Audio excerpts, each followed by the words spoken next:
Due to the nature of this podcast provides a forum for open expression of viewpoints held by industry participants. The opinions expressed and facts communicated by participants are neither endorsed nor verified. This podcast is brought to you in part by SureWinder, the industry-leading tool for winding residential and commercial springs with a cordless drill. Your business depends upon having the best technicians. Ensure their shoulder health with SureWinder tools.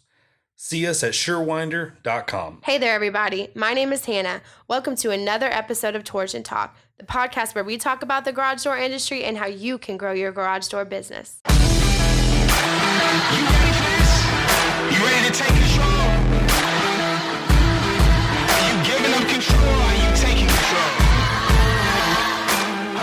Hey guys, just want to welcome Tom Wadsworth to the podcast, and I'd like to have Tom do a small introduction of himself because I don't think anybody can do it as well as he can. He's done so much for our industry, and I'd like him to share a little bit about how he got into the garage door industry. Tom? Yeah, good morning, Ryan. I basically got into the business because it was a family thing. My dad started in the garage door business in 1948.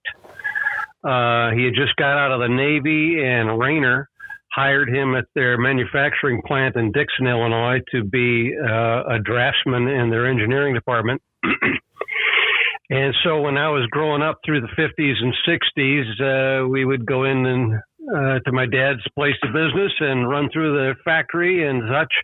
In college, when I was working summers, I worked at the factory in Rayner, bundling doors or doing a variety of different tasks just to keep operations going. But then I was in the process of going to seminary. Also at the same time, I ended up in the ministry for a number of years. But by 1989, I had left the ministry and got back involved in the garage door business. Rayner hired me as their communications manager. I was there 10 years until 1999, at which point I left Rayner, went into business for myself, and was quickly hired as the editor of the Door and Access Systems magazine, the magazine produced by DASMA.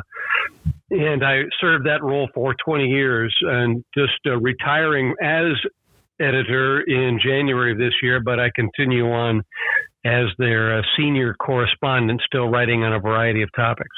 That's awesome. One thing that stood out to me when I was researching you was the 45 years married. Yeah. That's crazy. It is. Good job, it's man. Nuts. Yeah. That's rare for the door industry. Probably so. But my wife's been a great companion through the whole thing, and today we're closer than we ever have been. So there's a real support. That's awesome. So I know it's kind of a cheesy question, but I do like to ask it. I find myself sometimes in airports or restaurants or whatever, and I strike up conversations with people who look like they've been in love forever. I love to ask the question, what's the secret to having a long, happy marriage? Don't give up at the first signs of trouble, or the fourth sign of trouble, or the 40th sign of trouble. Hang in there. I mean, I'm not saying that my marriage has been all roses and bonbons for 45 years, because it hasn't. There's been a real struggle and real challenges along the way, but you dig in. And I think when you dig in and push through those really tough times, you come out on the other end stronger and with a greater appreciation for where you've been as a couple. I agree with that. I think my wife and I just came through, I guess I call them seasons, where we have like hard seasons and then seasons where it just seems like all the hard things disappear and it's just fun and we're clicking on all cylinders, and we're kind of in that good season. And I feel like when we came out of the bad, I knew her better. I had more appreciation for. So I totally agree with what you just said. I think that's awesome. Part of the thing where that connects with the garage door industry, especially if you're in business for yourself, this job is not often an 8 to 5 job. And it has never been so for me. When I was working at Rainer back in the 80s and 90s, and for the last 20 years as a magazine editor, I'm working all hours of the day and night. And that can put stress on the spouse who has certain expectations, you might say. But you got to do what you got to do when you're in business for yourself, trying to make this thing work. Yep. I think the book, I don't know if you're a big reader. I'm a huge reader. I read a book that really changed things for me, and it was The 5 Love Languages. Have you read that? I'm familiar with it, yes. So that really helped me understand. The premise of the book is you got 2 love languages. Most people have 2. Hannah, can you pull the 5 love languages up? Because I know I'm going to botch some of them. But you have like words of affirmation, attaboys, that type of thing. A lot of men thrive on the words of affirmation. You have the acts of service, which is really popular with women. Cleaning, doing the dishes, things like that. They appreciate that when you do that for them. That seems to be really popular for women. Receiving gifts tends to be really strong for the women's side. Quality time. My wife is quality time, and that's really hard because I'm a workaholic, so that makes it difficult. And then what was the last one? Physical touch. And so those are the 5 love languages. And when you recognize your spouse and which ones they are, you can concentrate on those areas. And I think it helps out a lot. That book helped me out tremendously. Yeah. So we have something in common. I guess so. Well, even more so than the marriage thing. I too went to seminary school. Oh, did you really? Yeah. I was a dropout. I don't know how many seminary dropouts you know, but I dropped out of seminary the first time. I was going for my associates, and I was about halfway through. Actually, I was 2/3 of the way in, and then dropped out, and then went back and started from scratch because I wanted to get the whole experience again. And so I completed it and got my associates in biblical theology. There you go. Yeah, it's work. I'm now in a PhD program for New Testament studies, and I've never been so challenged with academic work in my life. Yeah, I can imagine how difficult that'll be. So when do you plan on finishing that? Well, I'm 3 years into the program now, about 3.5, and I'm about ready to begin dissertation. I expect the whole process will be about a 5-year program, and I may be done by 2021. Okay. Are you planning to do something with that, or is that just for self-improvement? No, it's probably going to get involved in publishing. There's several topics I've been wanting to address for a long time, and I think when you can put a PhD after your name, you can have a little more clout than you otherwise might not have. So I do plan to put to use all the good writing experience I had while writing for the magazine for the last 20 years. And really, I was editor of employee and dealer newsletters for Rainer for 10 years before that. So nice. Writing has been a part of my life for a long time. And you're really good at it. I think the writing part you're good at, but like the investigative part, which we're going to get into here in just a little bit, it's not just like you can be a good writer, but the content isn't that great. I think your content is amazing, well thought out, and for whomever doesn't read your stuff, I think they're missing out. That's how I got to know you. But before we jump into that, because I do want to dig deeper into a few of the things that you've written about, the industry has changed, I imagine, dramatically from when you got into where we're at now. I'd like to hear from you. What are some of the biggest changes that you've seen good and bad in the industry since when you got into where we're at now? Well, in some ways, my familiarity with the industry goes back way beyond when I started. One thing I did when I was at Rayner, and even after I left Rayner, I wrote a history of the company, and that company goes back to 1944, and really the roots go back even into the 1920s. And so there was a certain garage door industry in the 20s I was familiar with, in the 30s and the 40s and the 50s and the 60s. And it's been an evolving thing throughout all that time. But the biggest change, it seems, in the last 20 years is the advent of Bad Bob and the garage door, the residential garage door repair scam that is now probably in all 50 states. It's everywhere. And it has changed the way the industry sees itself. There are guys who have come into the business in the last 20 years who don't know any other way of doing business other than to just simply work to rip people off. They think that's normal. They think that's what this business is, but it has never been the way this business operates for a very, very long time. But unfortunately, it's becoming standard operation procedure in so many different parts of the country. So on that topic, because I was about to ask you about that, can you define a Bad Bob for me, for our listeners who don't know? Yeah, the Bad Bob business model pretty much works like this.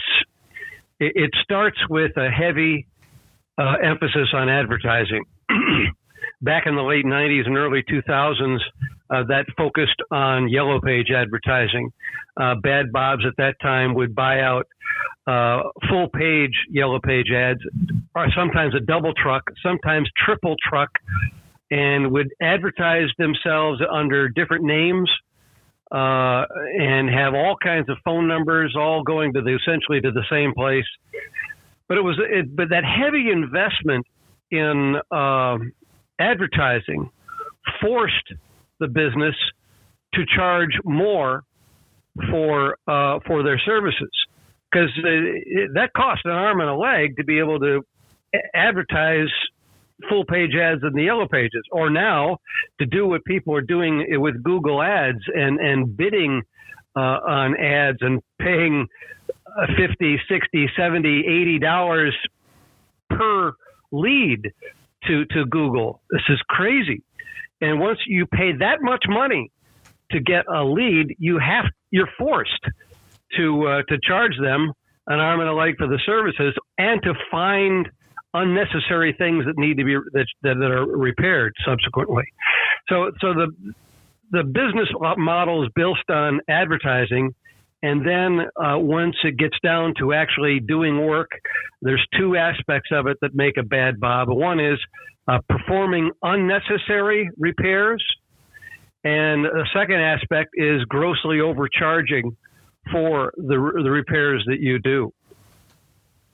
And you've written about these in magazines because I've read them. They're great articles. We have some here locally. I've spoken to people all over the country, and there seems to be both national and local Bad Bobs, right? It doesn't just apply to they come in all forms, right? That's true. It started off as some national companies that really I've actually traced the development of this. It started in South Florida. And then quickly spread. They quickly saw the potential to make a ton of bucks doing this system, and so there was a bunch of dealers got together in the Southeast initially, and then it began to spread nationwide to Texas and to Arizona, Las Vegas, California, and et cetera. And it got to be where there were two major national chains that were doing business like this back in the early 2000s. But here's what happens. When these guys would be hiring some guys off the street to be a technician, that technician would learn only one way to do business. And often these guys do not take care of their own employees, because they're not only, if they're willing to abuse their customers, they're often also willing to abuse their own employees. And so an employee gets ticked off, and all he knows now, and he's 28 years old, he's been working for 6 years or something as a garage door technician, all he knows is that way to do business. And so he mimics the way Bad Bob did the garage door industry, because that's all he knows. Right. He thinks that's legit. But he starts his own thing. And it may be just a single one-man operation in a given community, and away it goes. Now, the Bad Bobs operate only in major metropolitan areas or into larger cities. You won't see Bad Bob operating in a small town of 15,000 in a county of 40,000 people. And the reason for that is bad news spreads quickly. People find out that a guy's a scumbag, and word spreads, and he's not going to have any business. But when you can prey on a larger city that's got a population of 1 million people, and let's say you tick off 1,000 or 1,500 customers and rip them off terribly and make them furiously angry, and some of them sue you, some of them don't, some of them go to Better Business Bureau, some of them go to Yelp, but still you've got another 900,000 people who are completely ignorant of the whole thing. You can prey on those, and it provides you a good business for the rest of your life if you can sleep at night. That's crazy. how that works, and that's how it spreads. Yeah, I think that's happened here in the Atlanta market. I mean, I think you probably have those Bad Bobs who are national, and then it's just duplicated. I think, and it's only going to get worse. I don't know. Is there a solution to this? I mean, I know you're educating the market, but let's say we identify. I think I read that you guys have now like a hotline or something where people can call if we identify a Bad Bob to kind of report them, and you guys investigate it. Do I understand that right? That's right. That's right. It's not so much a hotline. It's more like a hot email. Okay. It's called garagedoorScam@gmail.com. You can report what you've got going, and then we'll investigate it. And if we find that there's evidence of Bad Bob activity in a community, we will send a press release to the media in that community warning residents that there's scammer activity, and it's a buyer beware situation. So, yeah. And by the way, Atlanta was one of the first cities outside of South Florida where Bad Bob centered. Atlanta has been a really tough market for this kind of activity. It's been going on a long time there. Yeah, and I see it. So I've gone behind people before who have paid astronomically more. I mean, we're not the cheap guys, right? Like, so I'm probably on the higher side of the reasonable range, but when someone does a spring change for $1,500 on a 16x7 pan door, and they put the wrong springs on, I have no respect for that person at all. Like, I just lose it. And I've gone behind that where the springs and it damaged the door about a year later, and we ended up, charging the customer to change the springs out, and swapping the door out. But that's a situation that is no good for anybody involved. And I mean, I don't really know. There's really not a good way to educate consumers because there's so many of them, and the cost of doing that would be so much. So I guess the best way to attack it is really the way you guys have already set it up, right? Well, I don't know if it's the best way, but we've been coming up with a variety of angles. And when I say we, I'm talking about the International Door Association together with the Door and Access Systems Manufacturers Association. IDA and DASMA both joined together to form a task force on industry reputation. This was about 3 or 4 years ago. That was the formation of that task force was prompted by a cover story that I published back then, which exposed one particular nationwide company, and I called them the worst garage door company in the nation. but I had evidence. And if you read that story, it's 8,000 words. The amount of evidence I was able to pile up exposing what these guys were doing, nobody questioned. Right. And nobody ever said. Overwhelming. Yeah, it was overwhelming. Nobody said there was a single word in that article that was incorrect.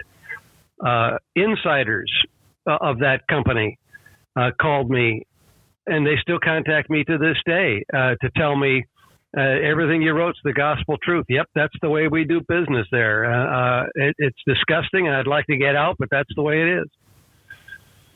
So anyway, the task force was then developed by IDA and DASMA, and they've developed a number of things that are attacking the problem. And one of the first things we did was we produced several consumer alert videos, and those are posted online now. And any dealer, such as you or anybody, can then use these videos, post them on your own website. You can post them on social media, on your Facebook page or wherever you want, and you can continue to post them one a week for the next month or so, and then continue to post them just to keep people in your area aware of scammer activity and how these things work and how innocent citizens can avoid getting ripped off by these guys.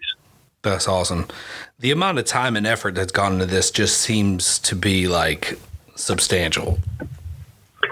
It is, but and I probably shouldn't say this, but it took a long time to get the industry to act, and it wasn't until I published that big story on the worst garage door company in America that both IDA and DASMA decided to do something. It was frankly gratifying to see the leadership of both IDA and DASMA, as well as the CEOs of major manufacturers in the industry and leading door dealers in the industry, all saying, we got to do something about this, guys. Because what's happening, the bottom line is, honest dealers look like scumbags, right? Because of what these guys are doing. Yeah. Everybody, the whole industry looks like real sleazeballs. There was a news story coming out of St. Louis this week.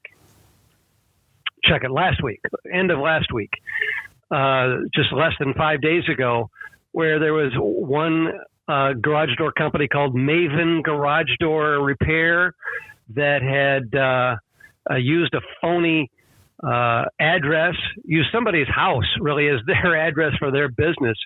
And the people who owned that house were upset that upset customers would come to that house and complain. And I know it's not funny. I don't mean to laugh. It's it's kind of funny, but it's not right. I get it. Yeah. But then this gets in the local television station, did a big story on it, and all garage door dealers look like scuzzballs because of this. Who would do such a thing? I mean, it's just ludicrous. But it's all in the name of getting more phone calls and suckering more people into to buying their business and to get your technician in their garage before anybody else does. Right. And I think the way Google has set things up organically, I mean, they're almost making it to where if you want to market outside of like a 20 or 30 mile radius, I mean, you can set up a separate location, and a lot of guys in this area do it all the time. Like, I mean, there's guys here's expanding. They got 5 or 6 locations, within a 30 or 40 mile radius. There's only really one true location, but there's like 4 addresses that somehow they've been able to acquire and market as another location. So they have a stronger presence in that area because Google finds them as being based there. And so they rank better in that area. Another issue that we're seeing is like when you do a search for like garage door repair here, let's just say locally in my town, Buford, Georgia, or Swanee, Georgia, anything around here, you're going to see companies where the domain name is garagedoorrepairbuford.com, garagedoorrepairswanee.com. And they're ranking really well, which is disappointing in my eyes. They're tricking the algorithm. And I've got people at Google that I've talked to about this, and they're like, we know it's going on, but until they officially get caught, they're going to stay there basically. And so I don't know that Google's really doing a whole lot, especially in the local pack. I feel like they used to be really strong with their spam filter back in the day, and it's just gotten worse. And I don't feel like it's urgent for them to figure that out, but not to sit on that too long. But I do want to bring something up. You guys were able to work with Google, if I'm not mistaken. And did I hear it right that you guys actually got Google to refuse the revenue of one of their probably biggest customers in home services, one of these bad Bobs, and shut their ads down? Hey guys, have you heard of a company named Sommer? Sommer builds some of the best openers on the market, which are all produced in Germany. They've busted on the scene here recently, and for good reason. They offer tons of flexibility. I'll give you a few reasons why this diehard LiftMaster fan, me, started buying Sommer operators recently. The Sommer team here in the US provides excellent customer service and had all the answers to my questions. Roman and Andy, the US reps, they're easy to deal with. The rail for this operator is in the box. Talk about space saving. Sommer can solve so many problems that others can't. My experience has been amazing, and I challenge you to try Sommer out yourself. Sommer has some amazing deals for our listeners. To learn more about these promotions, call Sommer at 704-424-5787. Use coupon code Torsion Talk.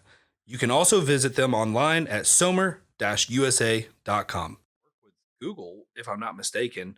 And did I hear it right that you guys actually got Google to refuse the revenue of one of their probably biggest customers in home services, one of these bad Bobs, and shut their ads down? That's true. I wasn't the sole person involved, but the article that we produced on the worst garage door company in America did get Google's attention, and it was actually the real instigator that helped to make that happen was the Dallas Morning News investigative reporter. They exposed this same company that we had exposed, and they had found a list of 500 different domains that this company was using. I'll name the company. It's Garage Door Services, and they go by neighborhood garage door service now. And they had a zillion. They had 500. Actually, they had more than 1,000 different domain names they would use with different business names that they were using to sucker people in to come and get in business from them. But Google found out about that through the Dallas Morning News and shut them down within 24 hours and refused to accept any more advertising from them. And according to my estimate, I have some inside information there. I have reason to believe that that company was spending in excess of $10 million a year with Google. Wow. To manipulate Google throughout the country. And Google, to their credit, said, we like $10 million, but we don't like it that much. We're shutting you down. We're not going to take any more money from you and not going to let you advertise anymore. That's huge. And from that, then they began the Google verification process, the advanced verification process, the Google guarantee process. And there have been several bad Bobs that have been shut down from advertising on Google nationwide since that happened. And the interesting thing to me is that there have been lawsuits, there have been a major exposure of these bad Bob activities by NBC nationally, ABC, CBS, local television stations exposing, and that had zero effect on these bad Bobs. But the one thing that actually made a difference in shutting these guys down was Google. When Google says, we will not accept your advertising anymore, that shut them down. That's awesome. And they're scrambling like crazy, coming up with all kinds of new business names to get around Google's system, but Google's watching them. It's kind of like a whack-a-mole process, Right. where the Bad Bob's ugly head starts popping up with different names now, and Google's got to start doing its own research to figure out what's going on and who these people are, and are they really bad? Because they don't want to reject advertising from somebody who's not genuinely a bad guy. Right. And so they have specific rules and regulations you got to follow now for the entire garage door industry, by the way, nationwide. We had to go through it. There you go. I mean, it wasn't easy either. I mean, like, they wanted us to, like, they had me on the phone. I think we did like a FaceTime or something, video. I had to show them the sign on the front of the building, a vehicle that was wrapped with our brand on it. And they wanted me to like show them a tour of the office, show them where my office was. I mean, like, it was like pretty, I mean, it felt a little bit intrusive for running ads on AdWords, but at the same time, I get what they're doing and why they're doing it. If you think about it, it's really absolutely amazing that Google is willing to go to that extent, but they realize how many bad guys are taking advantage of the system. And speaking of which, the next issue of the Door and Access Systems magazine is going to have another big story. It might be the cover story that deals with Google Maps and how Bad Bobs have been manipulating Google Maps throughout the country, not just in the garage door industry, but in a variety of industries, Right. and what Google is now doing to help fight that problem. That's exciting.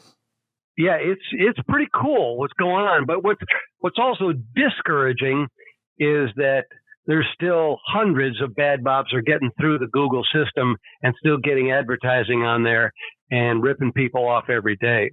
Now, just to take a quick, while we were talking, you mentioned about searching for garage door repair in your area. Mm-hmm. I entered a search for Atlanta garage door repair. And the number one company that popped up with a Google ad is SearsGarageDoors.com. Now, I've done a study and a story on Sears this a couple, 2 or 3 years ago. And the thing that was disappointing to me is that Sears has learned the business from Bad Bob. And I had evidence of invoices in my hand of other different Sears operations from around the country showing what they're actually charging people for very simple things. Now, I'm not saying that every Sears garage door is guilty of this stuff, but if you're a homeowner, just because you see the Sears names, don't just immediately trust that they're going to treat you right. That was a real wake-up call as to how widely spread the Bad Bob problem is. It has spread so much so that when Sears began their effort to have these nationwide chain of garage door repair operations, they learned the business from the wrong people, not the right people. Well, that seems Sears is such a trusted brand, so I'm a little bit shocked that that's even a thing. It's amazing. I interviewed the president of Sears Garage Doors, and I had a conference call with their legal counsel out of their corporate office in Chicago on this whole issue. They knew that this was a big deal, and I encourage anybody to look up our article on Sears. Go to dasma.com and just look for it. You'll find it, and you can read it there. See what they had to say in defense of what they were doing. Now, this attention, like you doing what you're doing, IDA, DASMA, everybody, like this is actually cost you. I mean, it's my understanding you've even been sued over this personally. Well, that's true. It cost me personally money, thousands of dollars out of my own pocket. That's right. In the last December, the final issue that I published as editor, its cover story was Precision Door of Phoenix Exposed. And I've been watching this particular company, Precision Door of Phoenix, for 6 years, no more than that, maybe 10 years, I've been familiar with what was going on down there. And it just took me a long time to put everything together to finally present the evidence and expose what was going on. And the owner of that company sued me before our article hit the streets, but it was too late already. And the charges they had against me were ludicrous and ridiculous and couldn't stand up in any court of law. And he eventually withdrew the lawsuit and even paid half of my legal expenses. Wow. So when I think about Bad Bob's and we're talking about these big brands, right? For me here locally, I've gone up against Sears a few times on like door quotes and stuff, and they seem to be reasonable, but maybe a little bit more expensive than me. And I had mentioned I'm kind of on the higher side with doors and repairs, but not without not being out of reason. And then, but they seem to be legit in my market. I don't know if they're all kind of run separately. I think I understand they're a franchise, right? So each one's kind of run differently. Right. So, they are franchises, and there's independent authority. They can do a lot of things locally. Okay. And then Precision here in Atlanta, I don't know him. I know of him, the owner over here, or the franchisee. I'm actually impressed by his operation, and I've heard great things about them. And have not really, and I've got my ear to the ground here because I'm friends with so many guys in the garage door business. I'm under the impression that these guys here in Atlanta actually run their operation pretty well. So I assume that's kind of the same thing, right? Like we can't just assume that all Precisions are bad. But you do have some rogue, I guess, franchisors or franchisees who decide to just go off and do their own thing and change the practice. Or is this being taught from a high level? No, that's right. And a real important lesson here is that whereas it's so easy just to say all Precisions are bad or all Sears are bad, you can't do that. Everyone has to be analyzed on its own merits. And to Precision Doors' credit, as soon as they got word that I had exposed what Phoenix was doing, they had taken action within 24 hours to begin termination procedures against that franchise owner in the Phoenix market. And to me, that shows the commitment that they're not going to put up with that with their brand, because I mean, that gets out nationally. I mean, that's going to hurt their brand nationally, right? So, I mean, they're motivated for that reason. But I mean, to act that quickly, I mean, you kind of have to be bought in on the fact that you want to do it right. Yep. In this case, the owner of the Precision operation there had been in the system since 2002. He'd been on notice many times from the corporate office, but it was difficult to get rid of the guy. But this was the last straw. And now, I think as of like 2 days ago, August 18th was officially his last day as a Precision Door franchise in Phoenix and Tucson.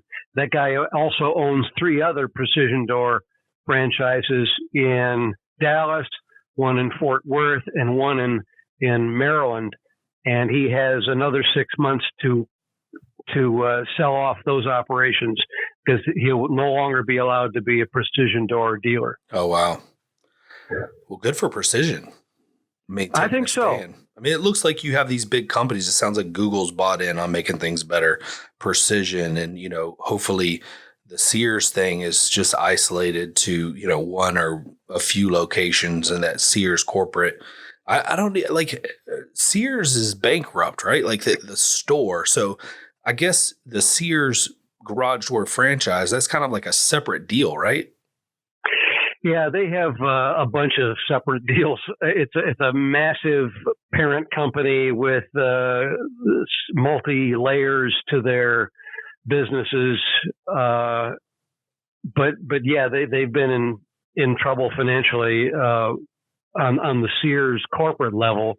But as I understand it, I think that the Sears garage door or business is maybe doing okay.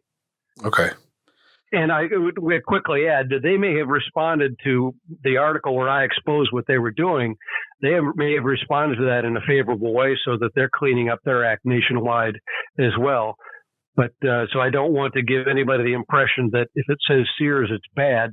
Right. So you got to do your homework. That's awesome. And what are some ways what's some tips that you can give listeners, whether they're homeowners trying to, understand how to shop for garage door companies? What are like 2 or 3 things that you can think of right off the bat that would throw a red flag if you were looking for a good garage door company, and maybe they don't want to go look online or whatever? Just 2 or 3 things that are dead giveaways. You're online, you're shopping for a repair. Here's what you're looking for that are definite red flags. 2 things come to mind. Number one, the best way to avoid getting scammed as a homeowner is to get a second bid. Because chances are, if you get 2 bad Bobs bidding on your project, then your market is pretty bad. Yeah, and there are some markets. Life and stay away from the casinos. Well, yeah. Well, even the Atlanta market, it would be possible for somebody to get 2 bids and get both those bids from some bad guys. Right. But it would be unlikely. So get 2 bids. That's the first thing. A second thing I think I would have people do is go to the website of the business you're thinking about doing business with, look at their physical address, and then do a Google search of their physical address and see if there's actually a business in that location. I did this yesterday for a company in San Antonio, and lo and behold, the business was a Cricket wireless business, and the bad guy had just simply appropriated an address in a central part of town just to make them look like they're centrally located in the community, which is baloney. They're lying. It's deceptive. And it's also against Google's, the rules for them to participate in any guidelines. ads. Right. So, you can't do that. But it's a very common thing for bad Bobs because they don't like to have a brick and mortar location because it costs a lot of money to be able to maintain that. So they're just routing people through cell phones and sending people out that way and giving this illusion to the community that they're deeply involved and they got a whole bunch of trucks and all company paid employees, which is usually not the case. They're usually subcontractors. I'd sort of almost like to talk about this subcontractor issue. And I know that let's talk about lot of business. I think it's a great topic. I actually, before we jump into it, 2 years ago, I'm part of the Gwinnett Chamber here. They had a seminar from the Department of Labor, and I'm sitting in this seminar, and they're talking about the differences between contractors and employees and the liability that employers have when they have contractors and they're kind of breaking these rules. And I'm literally sweating. I'm like, how much longer does this last? I need to get out of here. We've got to change things and restructure. And so I was starting to panic because I've started businesses before, but for the most part, everybody's contractor, whatever. But I don't think a lot of garage door guys really fully understand what's at stake. That's right. If you're going to hire independent contractors to be doing your technicians' work, you better have your ducks in a row. The federal government has been cracking down on abuse of that system for some time, and they're looking for people who are abusing the system. And there are specific rules for using these people and not calling them employees. But if you're and I'm not an expert in this. I've published several articles about it. But if you're using these subcontractors every day and they're working for you 8 to 5 or whatever, and you can dictate when they work and when they can't work, that sure smells like an employee right. to the federal government. And if you're not paying them as an employee, paying them appropriate benefits that go along with that, and workers' compensation, et cetera, Federal government can crack down on it. As much as I'd love to scare the pants out of people on this issue, I think the reality is the federal government has their hands really full. It's not just the garage door industry that abuses the subcontractor system, but it's a zillion other industries. And so it's going to take a while for them to really get down there to find abuses. But I think just to ask the question if I was talking to an honest door dealer, I would say, listen, I would ask people to reconsider whether you should be hiring independent subcontractors instead of having employees. That is, I think 100% of bad Bobs pay their technicians as a subcontractor and paying them commission. And when you do that, you allow the technician to fatten his own wallet by performing all kinds of unnecessary repairs, and especially if you give that technician the right to change prices in the field and charge what he wants. And if you got a technician making 28% or whatever the number is on a given job, he's going to be motivated to rack up $1,000 bill, a $1,400 bill, so that he can walk away from that job with $500 or something in his pocket. Wow. Is that the percent that you're hearing from some of these like big companies, the bad Bobs? 28%, yes. Wow. But the Phoenix situation that I referred to, he had a more company friendly system. I think it was like 15% and then 18%. But I've published that Garage Door Services, based in Carrollton, Texas, also known as Neighborhood Garage Door Service, they have paid their people upwards toward the 25 and 30% commissions. And I've talked to their people who have been paid that all over the country. They've had guys who were making more than $200,000 a year as a garage door technician. Ah, so that's why they sell their soul. I mean, like, I'm sitting here honestly trying to figure out, like, if these guys, I mean, earlier in the conversation, you said you spoke to a few and they're trying to find their way out. But genuinely, like, if you really want it out, I mean, I kind of associate this, unfortunately, to the car business. I mean, it feels very similar to, back in the 80s, guys, there was no regulation on how much you could mark up, I think, the interest rate when you were selling a loan to someone to purchase a car. And so if the buy rate was, 7.5%, 8%, I mean, you could charge somebody 15%. And then, there's a big chunk there of profit for both the dealership and the finance manager, not to mention, the profit on the front end of the deal. And so, like, so many people were getting taken advantage of is that car dealers eventually started getting this really bad rep, and it made it difficult for the good dealers. And when someone would walk on the lot, you have genuinely good car guys, and they get treated like trash because people are scared. They're afraid. They don't know if you're good or bad or what your intentions are, but they know they want to buy the car for as cheap as possible. You want to sell the car for as much as possible. And that combination just builds anxiety, I think, for people. And then I'm seeing that same trend right now, like with garage doors. I think that's kind of where we're trending. And if we don't put we don't end it or find a good way to slow it down dramatically, I think we're going to end up having that stigma as bad or worse than the automotive dealership industry. I agree. And in the last issue of our magazine, I published an article entitled "How We Should Handle Residential Repair Jobs: How to Learn from the Automotive Repair Industry."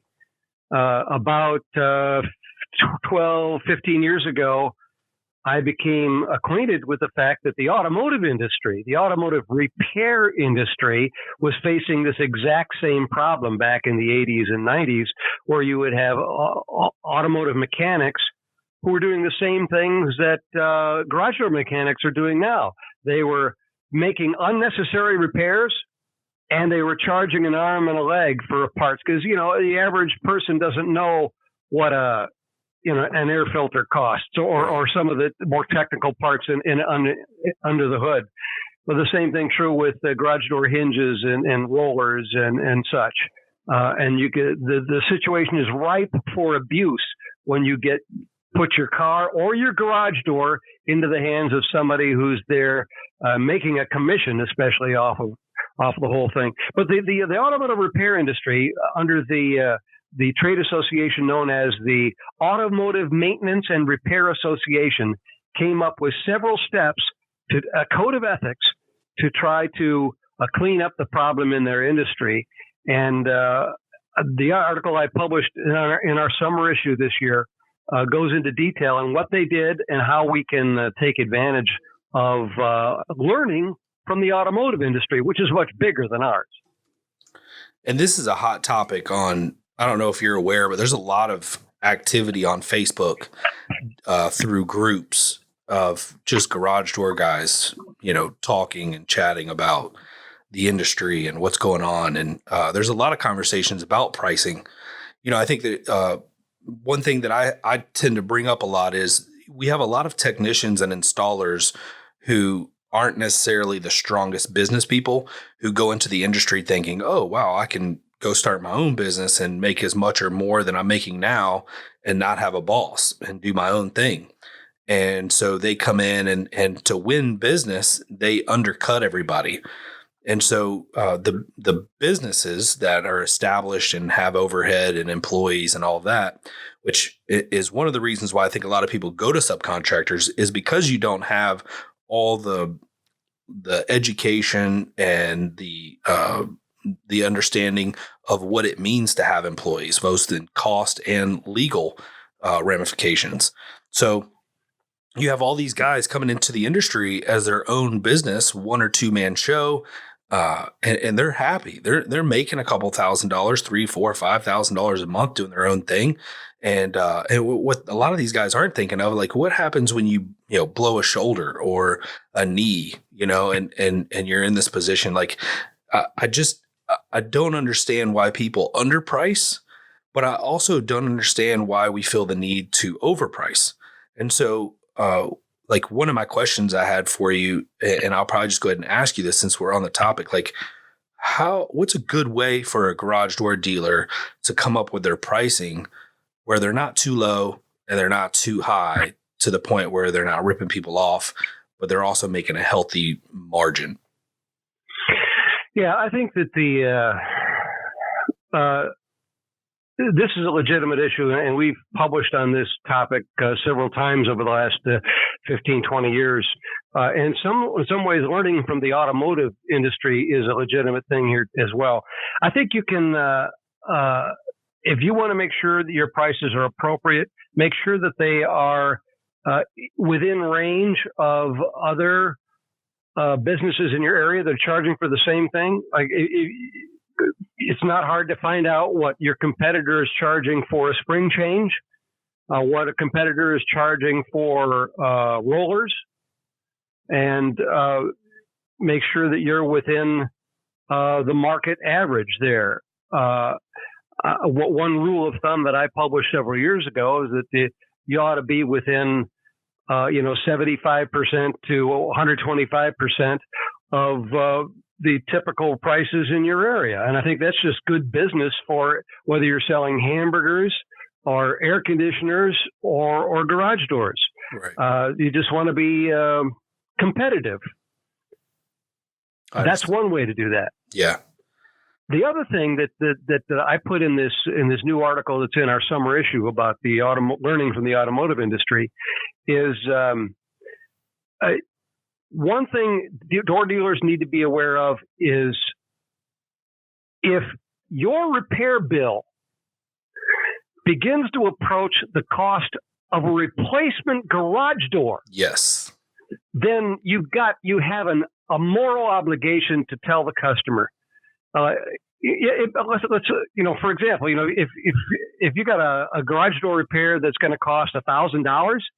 And a new door could cost $800, depending on what the door is you're talking about. don't you have an obligation to tell that to the customer? I believe ethically that's absolutely the way you have to do it. If you want to go home and sleep at night and feel comfortable with yourself, then here this is a no bend rule for us. Like, my guys have to offer new door quotes if we're anywhere close to the range on repairs. And I encourage them to do new door quotes anyway, even if the door's 15 years or older and we're there for a repair, just show them the difference. Because we can't assume that every customer wants to spend $300-$400 to repair the door and know that there's parts that are going to break down again, in the next 5-10 years. I mean, some people buy on convenience, and we can't make that judgment for them. So I like having, like a good, better, best option where we're like, hey, this is what you called us out for. This is good. This is the good option. This is the better option. This is taking care of a few other things that could potentially break down in the near future. And then here's the best option. If you wanted to just buy a whole new door. And we don't push them in any direction whatsoever. We just say, hey, here's what you're looking at. Which one do you want? And that just works really well for us, and our customers love it. And there's lots of feedback on our reviews from people who really enjoyed that process. Now, I agree with that completely. However, there are some businesses out there that offer the good, better, best approach, but the good repair bill is still $1,400 when it should be $125. Right. You follow me? Yeah. Even still, it's a terrible ripoff and an embarrassment to the industry. Right. But generally, that's a rare case. Now, what you're saying also applies to what's happening in the automotive repair industry. They also, when they put their best minds to this problem in their industry, they said, yes, we need to offer a good, better, best. But they put specific definitions on what good means, what better means, and what best means. And for them, good meant to restore the system from failure. For example, in a garage door situation, if a door has failed and it cannot open, this is you present to the customer, this is what it will take just to get your door operating again, and That's nothing more. Great. That's great. I love that. Yeah, and then the second thing, though, better, is to prevent an impending breakdown. For example, if you go in, somebody's got a spring that has broken, but they've got maybe another door that had the same spring put on at the same time, you can tell them to get your system back operating, you need to have a new spring. That's just what it's going to take. But to prevent an impending breakdown, it's likely that your other spring is also going to break soon because it's near the end of its expected lifespan. And so you propose to the customer to spend a little more to change out the second spring as well. And that's the better approach, to prevent an impending breakdown. And then the third level, the best approach in the automotive industry, was to improve system performance. This is above and beyond, restoring a door to working order, above and beyond preventing an impending breakdown. It's to propose to a customer that all new rollers can make your door a lot quieter and run smoother, but it's your option. It'll cost you blank to do that. So there's three different levels you see there, and I think that makes a ton of sense. I'm going to take what you just said right there, and when we have our next training, I'm actually going to implement that here exactly like that. I think that's awesome. I encourage you to take a look at the article we published in the summer issue. And again, it's called How We Should Handle Residential Repair Jobs, in the summer issue of the Door and Access Systems magazine. I'm not trying to promote the magazine. I don't get any benefit out of people getting it, but I'm a fan of it anyway. I really went to great pains to draft every word of that thing appropriately so as to avoid a lawsuit, for one thing, because it's delicate. This is delicate area where you're talking about recommending to people how to improve their systems. But I think this one is a really good article that's worth looking at. So I've tried explaining it to my guys, but I think the way that you did it is so much better than the way I did it. So I'm going to take that and use that. I appreciate that. Sure. There's two things I want to just bring up and get your opinions on. And then I've got like what I call quick hitters, just some interesting questions that I've got for you. And then we'll wrap this thing up. So I read the first one's on non-competes. So I read when you were talking to one of the bad Bobs, he had multiple lawsuits where he had sued employees or contractors who had worked for him that went elsewhere.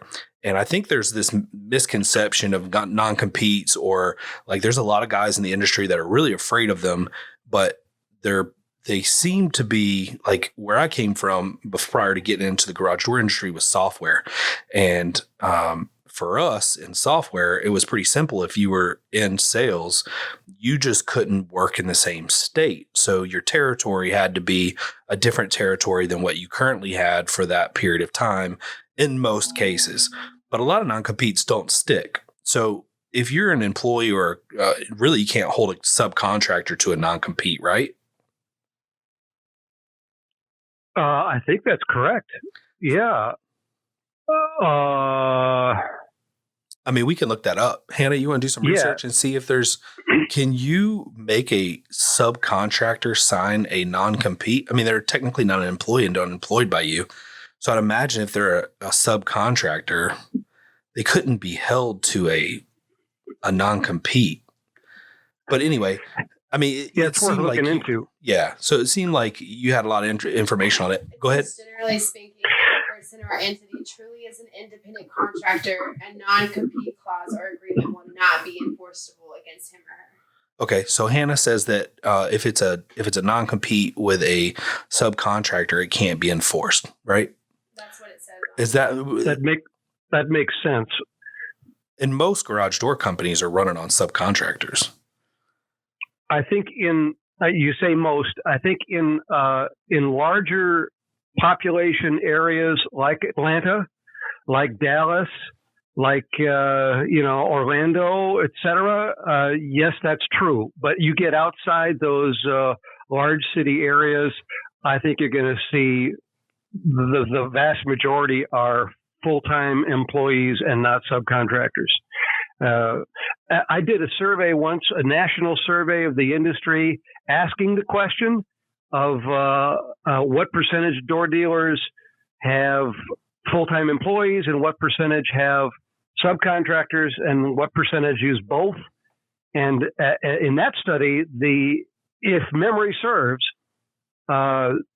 the majority, I think it was more than 60%, had full-time employees and only full-time employees. I think it was maybe even closer to 80%. Wow. That's the standard. Is that because the people who were taking the poll were just, polls are like, I don't know. I feel like they're all manipulated, but the audience of who you were sending those to, right? Like, are those more legitimate dealers or?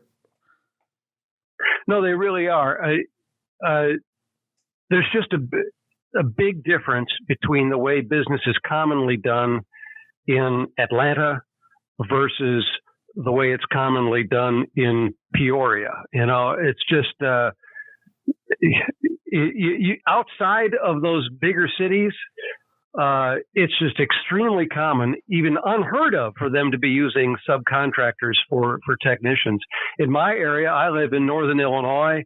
And all the door dealers around me have nothing but full-time employees.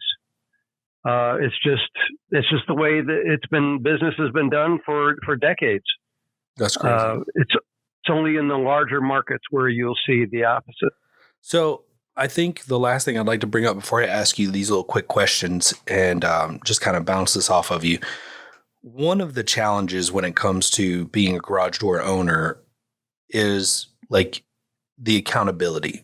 So when you're small, you're growing fast and you're hiring people and you're hoping that you're hiring people that have integrity, but you can't be 1000% sure.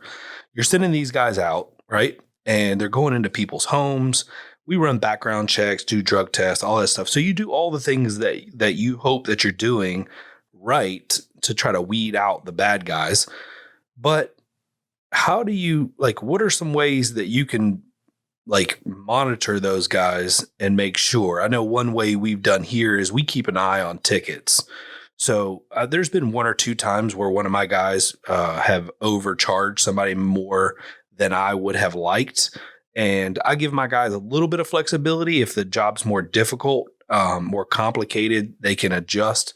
But if it's to a point where I feel like it's on the verge of excessive, I don't think we've ever charged anybody excessive, but if it even borders or comes close to, I just refund the difference back to the customer. And we keep an eye on that here. But what are some other ways that you could, I mean, let's talk about, a lot of companies are growing right now really fast.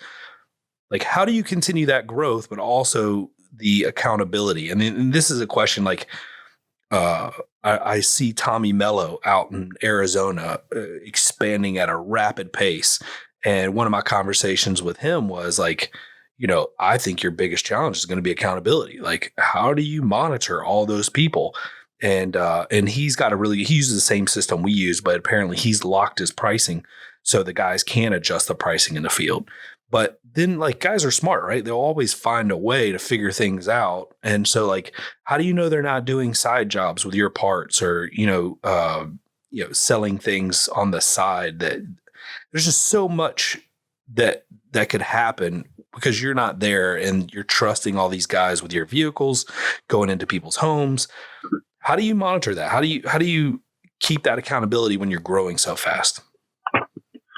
Yeah, I think that, I had an article recently, maybe it's in the upcoming issue of the magazine, where I addressed that specific question. And I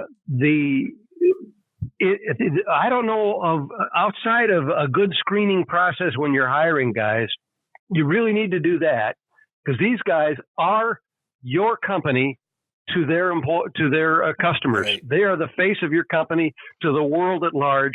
And if you've hired a real loser, then you are a real loser in reality in your marketplace. Right. So it's really important to do the screening, but then to watch out for this overcharging business. I think that companies need to develop a zero tolerance of any employee who is caught overcharging somebody or replacing items that don't need to be replaced, and just simply let employees know, listen, guys, if you do this once, you will be fired. There is no second chance. We don't allow it. You are destroying our reputation when you're out there. You may think you got away with it, but that customer is going to be really ticked off. They're going to go on Yelp. They're going to go to the Better Business Bureau. They may even go to Google. They may go to wherever they're going to go, but it's going to go to the local TV station. And then we're going to look like a real scuzzball business because of what you just did. Right. So we have a zero tolerance policy of you overcharging or replacing unnecessary items. And it only happens once, guys. So don't let it happen because I will fire you. That's good. I think it has to be that. Yeah, you got to draw the line. You got to draw the line. If you let them get away with it once, it's just other guys are going to do it, and they're going to think they can get away with it without you even finding out. But you got to be, I think that the process has got to be what you said, what you're doing. You got to scan those invoices. And it only takes, if you're sharp, you can scan an invoice in 5 seconds. Yeah. And you're just going to have a handful of those a day. In 5 minutes, you can scan all your invoices in one given day, and you know what to look for. You can see it, and then ask them about it. I think it's that one little process at the end of the day of scanning invoices is going to be your best opportunity to solve the problem. Right. All right. So I got some quick hitters. I'm going to call them quick hitters. These are two really short, quick answers that I just want to know from you that I think will be interesting. They did an article, I think when you retired from the magazine, of your top 10 articles that you had done, which by far are all excellent. Which one is your favorite? I immediately go to the worst garage door company in the nation. That took a massive amount of work. Massive. You just have no idea. But I feared getting sued. If you call somebody on the cover of your magazine the worst garage door company in America, it's just asking for a lawsuit. Right. But we had our ducks in a row, and the suit never happened. And good things happened because of that. Google got a hold of that article, and a whole bunch of other people. There were the legal cases out in California where technicians were charged and hauled in front of the court for abusing customers with pricing.